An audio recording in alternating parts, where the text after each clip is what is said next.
Assalamualaikum warahmatullahi wabarakatuh. Apa kabar pemirsa Bincang Jalasena? Saya, Agus Rustandi, senang rasanya berjumpa kembali dengan pemirsa setia Bincang Jalasena pada edisi istimewa kali ini. Edisi kali ini terasa sangat istimewa karena berdekatan dengan perayaan Hari Jadi ke-39 Persatuan Purnawirawan Angkatan Laut, yang juga bertepatan dengan perayaan Hari Ulang Tahun ke-80 kemerdekaan negara kita tercinta Republik Indonesia. Perayaan Hari Ulang Tahun ke-39 PPAL dilaksanakan secara terpusat di Museum Pusat Angkatan Laut Jalaspepa Jayamahe di Surabaya, yang diikuti oleh hampir seluruh rayon dan wilayah yang tersebar di Indonesia. Bincang Jalasena kali ini juga terasa sangat istimewa karena kita akan menghadirkan seorang narasumber yang sangat istimewa.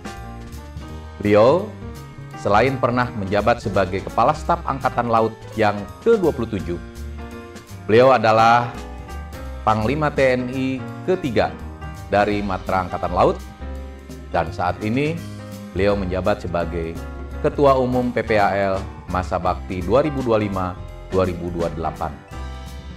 Saya yakin pemirsa sudah tidak sabar lagi untuk mengikuti perbincangan saya dengan beliau. Oleh karena itu, mari kita sapa beliau. Selamat pagi Bapak, apa kabar Bapak hari ini? Selamat pagi Pak Agus, alhamdulillah baik-baik semua. Bapak, pemirsa Bincang Jalasena ini tidak hanya datang dari kalangan militer dan purnawirawan TNI dan ASN, namun juga banyak di antaranya mereka itu adalah masyarakat biasa pada umumnya. Oleh karena itu, mohon Bapak perkenalkan diri dan memberikan sedikit cerita tentang riwayat hidup Bapak. Silakan Bapak. Baik, Assalamualaikum warahmatullahi wabarakatuh. Selamat pagi dan salam sejahtera kita semuanya. Terima kasih Pak Agus atas bincang pada pagi hari ini. Saya, nama mungkin sudah jelas, Laksamana TNI Purnawirawan Yudo Margono. Saya lahir di Madiun 60 tahun yang lalu, tepatnya pada tanggal 26 November 1965 di kota kecil, di desa, bukan di kota, di desa kecil, di desa Garon, Kecamatan Walirjo, Kabupaten Madiun. Saya lahir dari bapak ibu saya dari kalangan petani. Jadi kehidupan saya sejak kecil ya di lingkungan pertanian. Sehingga sampai sekarang pun mungkin saya masih hafal ataupun masih bisa untuk bertani. Dan saya SD, SMP, SMA juga di daerah Madiun. Kemudian saya mendaftar Akabri tahun 1984 waktu itu, dan langsung diterima dan masuk pendidikan di Magelang, dan kemudian dilanjut di Surabaya 4 tahun dan lulus tahun 1988. Ya, saya masih 4 tahun yang terakhir waktu itu, dan setelah lulus saya ditempatkan di kapal-kapal perang, yaitu mulai jabatan terendah waktu itu asisten divisi, kemudian divisi, kemudian perwira departemen, kemudian menjadi palaksa, kemudian jadi komandan. Dan saya nikah tahun 1991 dengan istri saya yang statusnya polisi wanita, dan dikaruniai 3 orang anak. Dan tentunya dalam perjalanan karir saya banyak menghabiskan waktu di penugasan di kapal perang. Saya 20 tahun di kapal perang.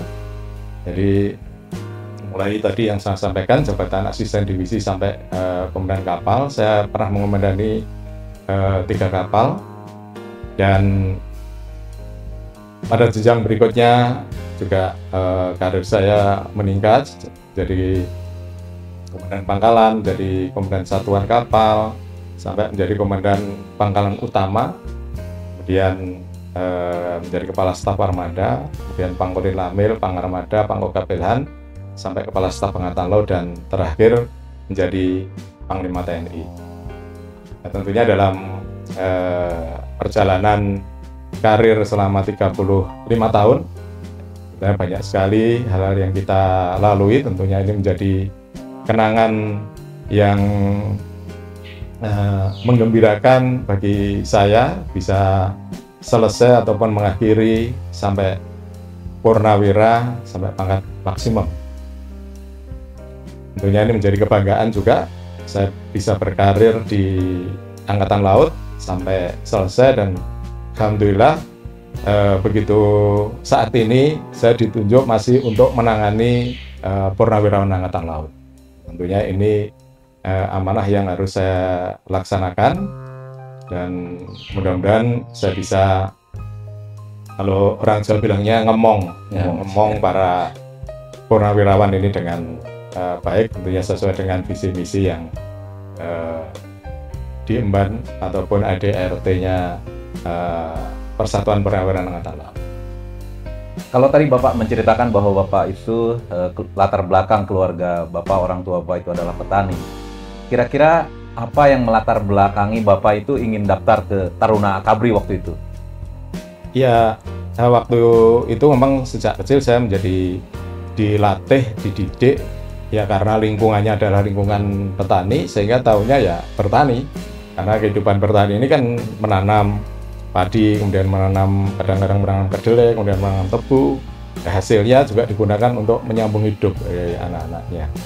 Kemudian pada saat SMA, saya tertarik, waktu itu ada teman saya yang ngajak untuk daftar Akabri. Sehingga saya ikut-ikutan aja waktu itu. Apa sih? Karena saya memang tidak pernah tahu tentang Akabri ini apa, TNI itu apa. Karena di daerah ini yang ada kan biasanya ada Koramil, kemudian ada Polsek, dan itu pun kita juga nggak pernah berinteraksi langsung karena di lingkungan petani tadi. Ya, sehingga saya mencoba waktu itu mendaftar. Saya izin pada orang tua saya mendaftar, bahkan orang tua saya juga nggak percaya, karena waktu itu bapak saya bilang, bagaimana kamu bisa masuk, kamu masih kerempeng. Nah, kalau orang Jawa itu kalau dulu kurus itu kan kerempeng. Kamu kerempeng gitu, gimana mau masuk? Ya kita coba saja Pak, yang lain juga mendaftar, kita ikut mendaftar. Sehingga saya waktu itu mendaftar, dan juga memang ada dorongan dari ibu saya waktu itu ya. Ya kalau bisa coba kuliah atau mencari kehidupan yang lain, jangan menjadi petani. Karena kamu sudah merasakan sendiri, jadi petani ini kan tidak gampang. Ya. Harus di tengah terik, panas, hujan, kemudian harus menunggu panen dulu baru kita bisa memetik hasilnya. Setelah itu menunggu lagi untuk bertanam, dan nanti dapat hasilnya itu juga pas panen saja. Sehingga kesempatan itu saya manfaatkan. Pas ada pendaftaran, saya mendaftar dan izin pada bapak ibu saya, dan direstui untuk saya berangkat waktu itu ke Surabaya untuk mendaftar. Dan alhamdulillah dengan mulai dari pendaftaran sebagainya, saya tanya-tanya kepada teman-teman saya, kemudian ngetik sendiri waktu itu di lamarannya itu ngetik sendiri di balai desa gitu. Dulu kan masih ketik yang tak-tak gitu. Kadang saya minta bantuan pada perangkat desa untuk mengetikkan lamaran itu, mengetikkan perlengkapan persyaratan surat-suratnya. Mungkin kalau dicari arsipnya masih ada itu mungkin dulu yang ngetik. Karena memang waktu itu belum ada komputer, belum ada laptop, masih ketik biasa manual itu kita. Dan alhamdulillah saya lalui dan bisa lulus. Dari latar belakang Bapak yang berbeda di kehidupan desa, kemudian kehidupan lingkungan petani, kemudian menjadi perwira Angkatan Laut, dan bahkan memimpin Angkatan Laut, tentu Bapak memiliki kesan. Kira-kira kesan apa paling berkesan selama berdinas di Angkatan Laut? Ya sebenarnya dengan dasar yang saya lalui sebagai anak petani ini nggak jauh beda. Bukan nggak jauh beda, artinya gini, saat di pendidikan saya alami apa yang ketika saya di desa dulu ya. Saya sudah secara tidak langsung saya sudah mengolah fisik saya. Karena waktu sekolah saya sudah naik sepeda kurang lebih 11 kilo PP, mulai kelas 1, kelas 2, kelas 3 itu. Sehingga fisik saya terbentuk. Kemudian di sawah ketika hujan panas, saya sudah biasa seperti itu. Nah, ketika pendidikan di Magelang menghadapi hal seperti itu, saya pikir ini sudah biasa. Apalagi waktu itu diarahkan ke makam, ditakut-takuti di makam, saya nggak takut karena udah biasa. Anak desa itu kalau di makam itu udah biasa, makam untuk mainan dulu.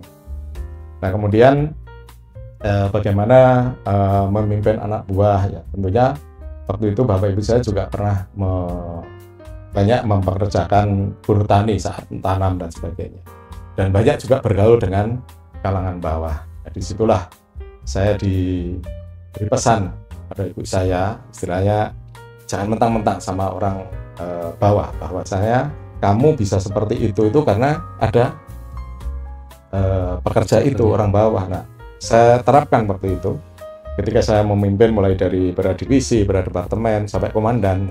Saya bisa melaksanakan tugas berkat anak buah saya. Nah, jangan sia-siakan itu anak buah, pimpin dengan baik. Ya, ajak mereka untuk bisa mendukung kamu. Jangan, kalau di orang Jawa orang itu ojo mentang-mentang, jangan kemelindi lah istilahnya. Istilahnya, yaitu semuanya adalah dalam satu satuan rangkaian, itu anak buah, kamu bapak buahnya, silahkan pimpin dengan baik sehingga dia dapat bersama-sama dengan kamu melaksanakan tugas dengan baik. Alhamdulillah prinsip-prinsip itu saya terapkan pada sejak saya jadi kepala divisi sampai komandan kapal, sampai komandan pangkalan, sampai akhir saya memimpin, saya terapkan seperti itu. Dan alhamdulillah juga bisa. Jadi tidak harus kepemimpinan di militer itu dengan militarisme, dengan harus itu tidak. Ada kalanya kita harus dalam satu teamwork kita bisa bekerja seperti di kapal, kita kan harus dalam satu teamwork. Tidak mungkin dalam satu teamwork ini kita bisa kerja, ini enggak, harus bersama-sama. Ternyata kepemimpinan sejak saya sipil, kemudian kepemimpinan di kapal, saya terapkan kepemimpinan saya selaku Panglima Armada sampai Pangkop Gapelan sampai Panglima TNI pun ternyata nggak jauh beda. Ya, nah tentunya prinsip-prinsip itu bisa kita bawa untuk memimpin. Memang orang memimpin kan lain-lain, bagaimana cara memimpin orang. Nah, karakter saya seperti itu. Mungkin anak buah tahu lah sejak saya awal di KRI sampai sana nggak banyak berubah. Bagaimana kepemimpinan saya. 35 tahun berdinas itu bukan waktu yang sebentar, penuh dengan liku-likunya. Tentu Bapak sekarang setelah purna punya pandangan lain terhadap TNI. Jika dibandingkan kondisi TNI saat ini dengan pada saat Bapak berdinas, bagaimana pendapat Bapak? Saya kira nggak jauh beda. Ya, bagaimana kita memimpin, berinisiatif, kan kita sudah diberikan Undang-Undang TNI, kemudian sudah diberikan kebijakan-kebijakan dari Panglima tertinggi dalam ini Presiden. Kemudian bagaimana dengan lingkungan strategis yang ada, bagaimana kita tetap bisa melaksanakan tugas pokok dan fungsi yang diemban TNI. Jadi menurut saya jangan kita menjadi pemimpin ini selalu menunggu perintah terus. Ya, laksanakan tugas sesuai dengan yang sudah tentukan di dalam undang-undang maupun dari kebijakan-kebijakan pemerintah dan dari kebijakan presiden, dan tentunya dengan kondisi lingkungan strategis yang ada. Tentunya kita bisa mendeteksi mana-mana kerawanan wilayah, bagaimana kita mendirigir pasukan, bagaimana kita melaksanakan operasional baik unsur-unsur darat, laut maupun udara kita. Tentunya di dalam situasi yang damai ini semuanya kan melaksanakan latihan untuk profesionalisme prajurit. Nah, saya kira tidak jauh beda dari dulu sampai sekarang, karena memang ancaman kita kan nggak ada, ancaman musuh dalam ini nggak ada. Ya, akhirnya kita ya menjaga saja supaya stabilitas keamanan wilayah baik darat, laut, udara ini kan bisa stabil. Ini juga kita terapkan kepada negara-negara tetangga kita. Kan selalu dalam kerjasama kita selalu sampaikan bahwa mari kita jaga stabilitas kawasan. baik darat, laut maupun udara. Ya, tentunya tadi yang saya sampaikan tidak jauh beda dari yang dulu-dulu. Demikian juga saya juga melihat. Nah, bagaimana kita dalam melaksanakan kegiatan pembinaan pada prajurit ini, tentunya kan ada inisiatif-inisiatif dari pemimpin. Nah, inilah sebenarnya yang kita butuhkan. Jadi pemimpin ini jangan diam saja, pahami, ketahui bagaimana prajurit di bawah, bagaimana kesejahteraannya, bagaimana nanti pembinaannya ke depan, bagaimana kita mempertahankan profesionalisme prajurit ini dalam sewaktu-waktu menghadapi situasi, tentunya dengan pembinaan di sekolah ataupun pendidikan di lapangan ataupun di operasional. Bapak mencapai puncak karir sebagai prajurit TNI sampai menyandang jabatan sebagai Panglima TNI selama kurang lebih 1 tahun. Tentu mungkin ada harapan atau cita-cita Bapak atau program Bapak saat itu yang masih belum tercapai. Kira-kira apa yang waktu itu Bapak ingin wujudkan tetapi sampai saat ini belum terwujud sebagai Panglima TNI? Tentunya banyak sekali ya keinginan-keinginan ketika kita menjabat, karena kesempatan kita bisa mewujudkan itu ketika kita menjadi pemimpin tertinggi, baik saya menjadi Kepala Staf Angkatan Laut maupun Panglima TNI. Dan kita masih di tataran Panglima Armada, Pangkostrat Wilhan, ini kan juga masih melaksanakan tugas pemimpin. Tapi ketika kita menjadi Kepala Staf Angkatan Laut, jadi Panglima TNI, jadi kita tentunya mempunyai inisiatif, mempunyai angan-angan untuk bagaimana membawa khusus Angkatan Laut maupun TNI ini menjadi TNI yang besar, karena disesuaikan dengan konstelasi geografi negara kita. Waktu itu saya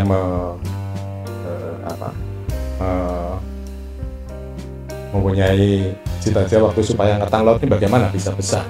Kita jangan melihat bahwa Angkatan Laut disesuaikan dengan Angkatan Laut negara lain yang mungkin wilayah negaranya tidak sama dengan kita. Nah, kita ini unik artinya negara maritim kita ini dengan konstelasi wilayah yang besar ini, baik darat, lautnya yang luas seperti ini, dengan cuaca juga berbeda semuanya. Ya, kita harus mempunyai bisa mengembangkan dari Angkatan Laut universal yang ada. Nah, kita ini punya mengemban dua fungsi, ya. Fungsi sebagai Angkatan Laut secara universal dan fungsi Angkatan Laut sebagai TNI. Nah, secara universal, kita akan melaksanakan tugas-tugas Angkatan Laut secara universal. Kemudian secara TNI, ini juga bisa dihindari bahwa nah inilah uniknya Angkatan Laut kita. Secara TNI kita juga mengemban tugas teritorial. Nah, sedangkan Angkatan Laut di luar mungkin tidak mengemban teritorial. Jadi kita ini mengemban teritorial, karena di dalam undang-undang kita ada tugas itu yang harus kita laksanakan. Sehingga itu saya punya gagasan untuk membuat Kodamar, Komando Daerah Maritim. Ini di dalam fungsi operasi gabungan TNI, mereka akan berfungsi sebagai Pangkogab Gas Hantai, karena memang Pangkogab Hantai. Karena memang tugas TNI Angkatan Laut waktu itu kan Pangkogas Gapip, Pangkogas Gap Hantai, Pangkogas Lagap, kemudian Pangkogas Gapradmin. Kita mengemban 4 fungsi. Nah, sementara yang kita miliki hanya Pangkogas Lagap, kemudian Pangkogas Radmin, Pangkolin Lamil, kemudian Pangkogas Gapip, ini Panglima Armada juga, dan dibantu oleh Dan Kormar waktu itu. Sehingga kurang 1. Kalau ini diberikan kepada Lantamal, tugasnya Lantamal itu hanya pangkalan. Pangkalan punya tugas yang 5R tadi. Nggak punya tugas sebagai Pangkogas Gap Hantai. Ya, sehingga saya timbul pemikiran waktu itu, ya kita rubah Lantamal ini menjadi Kodamar, Komando Daerah Maritim, sesuai dengan juga visi negara kita yang negara maritim. Dan kalau kita melihat organisasi Lantamal, itu saya cek secara universal juga nggak ada. Yang ada adalah naval base. Main naval base itu hampir negara-negara nggak ada. Adanya naval base, ya naval base ini ya sama lah tingkatannya pangkalan.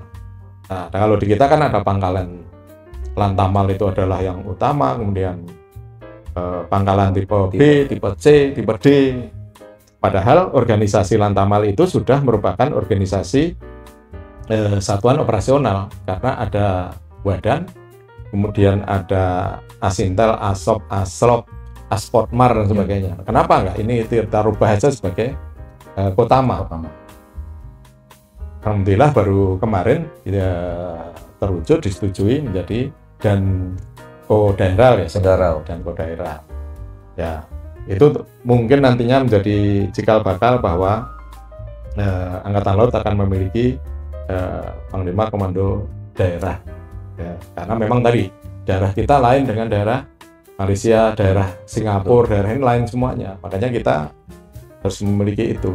Kotama yang operasional juga ada, Kotama yang operasional juga kewilayahan. Karena memang tadi kembali lagi pada konstelasi geografi kita. Kemungkinan besar musuh akan mendaratkan pasukan ini ada. Bagaimana ini bisa ditangkal oleh satuan-satuan atau Kotama Angkatan Laut yang tersebar tadi melalui Komando Daerah Angkatan Laut atau Komando Daerah Maritim yang dulu pernah saya sampaikan. Ya, kemudian tentang peluasan termasuk waktu saya Panglima TNI kemarin untuk dari Kepala Staf Angkatan Darat akan mengembangkan Kodam, kemudian TNI mungkin menangani Kotama. Itu kembali lagi bahwa ternyata wilayah kita ini besar sekali yang tidak bisa disamakan dengan negara lain. Sehingga konsep pertahanan pun juga harus disesuaikan dengan konstelasi wilayah. Sehingga wilayah-wilayah memiliki pertahanan-pertahanan yang bisa untuk menahan serangan dari manapun. Karena kalau kita bicara dengan pertahanan kita, wilayah kita ini kan luas dengan berbagai macam, semuanya bisa masuk.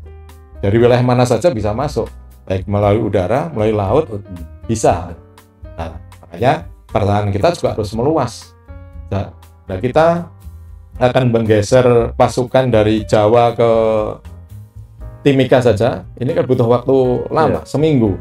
Nah, dengan musuh kan datangnya mungkin tidak sampai seminggu udah nyampe. Nah, bagaimana wilayah-wilayah ini bisa mempertahankan diri dengan kekuatannya ada, tentunya dengan pengendalian pendelegasian wewenang Kodal kepada Pangkogap Ilhan yang mereka akan membawai Kotama operasional TNI yang berada di situ baik darat, laut maupun